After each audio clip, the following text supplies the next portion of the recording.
ワールドラバーで大ヒット。リピーターが続出。レシーブが楽しい。究極のチャンスメイクラバー。アポロ5超極薄。皆さんこんにちは。ワールドラバーマーケットのグッチーですね。今日は下川さんに来ていただきました。いつもありがとうございます。本日はデスカットを簡単に打てちゃう方法というのを紹介したいと思います。よろしくお願いします。お願いします。デスカット、YouTube をよく見ている方はご存知だと思うんですけど、このしゃくり上げるようなカットですね。これすごく切れてて、やっぱ苦しんでる人を多分たくさん見てると思うんですけれども、やっぱりこの、デスカットであったりこの切れた下回転っていうのはすごく怖さ恐怖がある。ですが返し方を知ってる、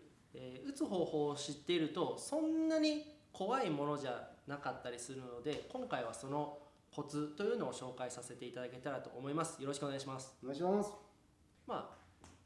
デスカットっていわゆるジャイロ回転っていうか、綺麗なこの弾丸のようには回ってないと思うんですけど、このグッチさんから飛んできたら綺麗な下回転ではなく、ちょっとね、なんかこんな感じで回ってる。でそれをドライブしようとしたりするとどうしてもネット直行してしまったりするので、これをどうやって打つのかっていうと、じゃあ実際に、ポイントというかコツなんですけれども、ドライブじゃなくてスマッシュを使えっていうことです。ドライブしちゃうとこの、ね、回ってるところをどうしても触りに行っちゃう、どうしてもある程度ラケットをかぶせて触りに行くんで、デスカットが回ってるところをどうしても当たっちゃうんですけど、スマッシュだったら回ってないところを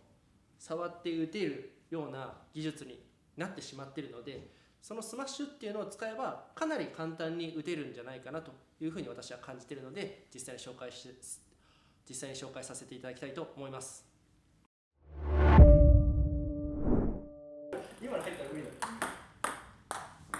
これは厳しい。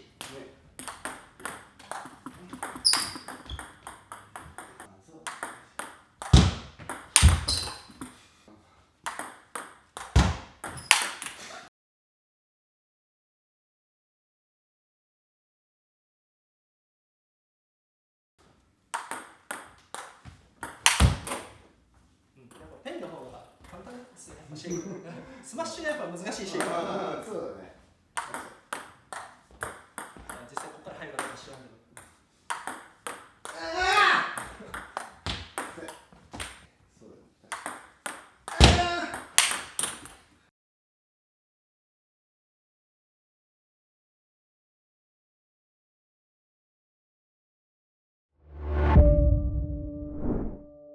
グッチさんありがとうございました。